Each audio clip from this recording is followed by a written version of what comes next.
Hey guys, I'm Nikki Sizemore. I'm here in Cold Spring, New York at the southern tip of the Hudson Valley, and today I'm going to be making mini maple pecan tarts. Thank you so much to the Feedfeed for having me back. And this is kind of a scary look. Okay, I'm going to hop right into it and show you the ingredients for the tarts, which are really simple. So there's a bit of a story behind these tarts. My mother-in-law has made a version of these forever. They're the taste of the holidays for my husband, but there's one problem.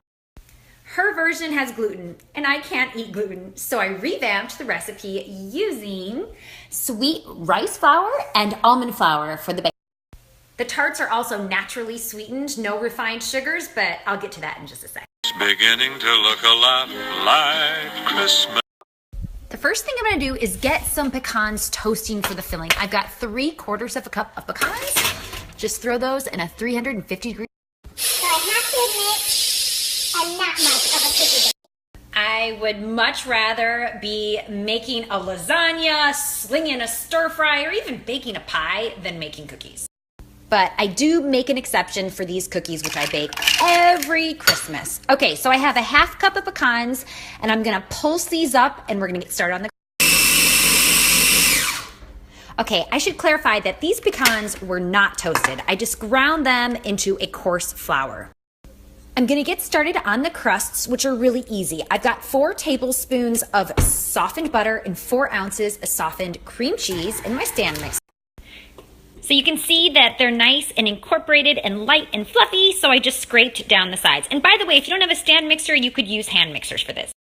Now for the flours. I'm gonna weigh them out because it's much easier than using measuring cups. Sorry, I can't talk and measure at the same time. Sorry about that. Okay, so that was 2.5 ounces or a 1/2 cup of sweet rice flour, and then I need a 1/4 cup or 0.8 of an ounce of almond flour.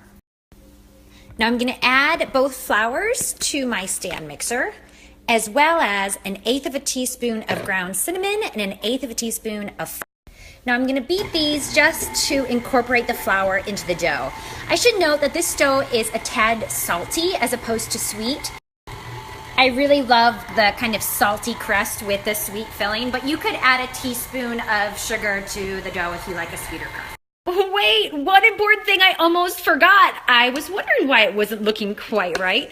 So remember those pecans we ground up? I'm gonna add them right. Okay, my dough now looks right. So what I'm doing is I'm pinching off little balls and I'm just placing them into a mini muffin tin. I need 16 total. Okay, so that looks about even. Now I'm just pressing the dough into the little mini muffin tins to make the crust. Now that all my tins are filled, I'm gonna pop this into the fridge while we make the filling. See you in a sec.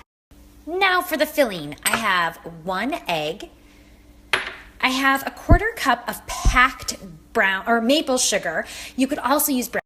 So that was actually a 1/4 cup plus 1 tablespoon of maple sugar. I weighed it. But you could also use brown sugar. I just love the maple flavor.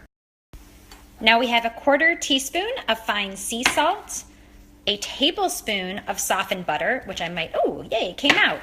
And then a 1/2 a teaspoon of vanilla paste, which is super concentrated vanilla flavor.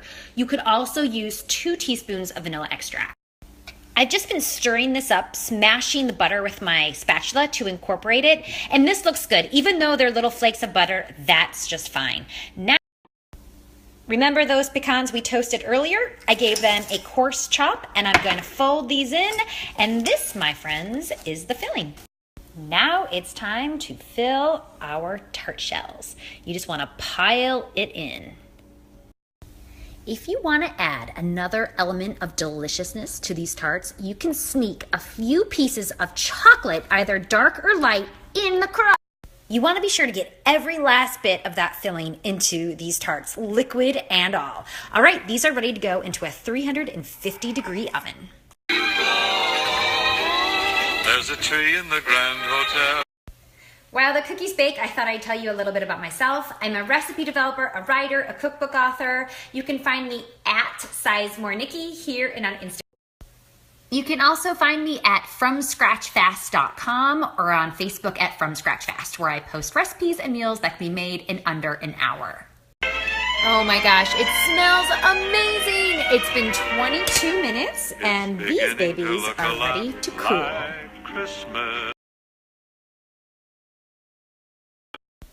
You'll want to let the cookies cool in the tins for 5 minutes and then run a sharp knife around it, and you can pop it right out and let it cool completely.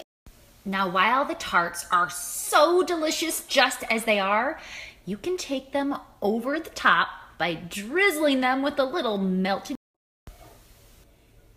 You can use either white chocolate or dark chocolate or do a mix of both. And the cookies store beautifully. All right, this one's for me. Thank you all so much for following along. You can find me at SizeMoreNikki either here or on Instagram or at FromScratchFast.com. Oh, they're so good. And guess what? They get even better after a day or two. By the way, if you want to take over the Snapchat feed, just send us a snap. Thanks, guys.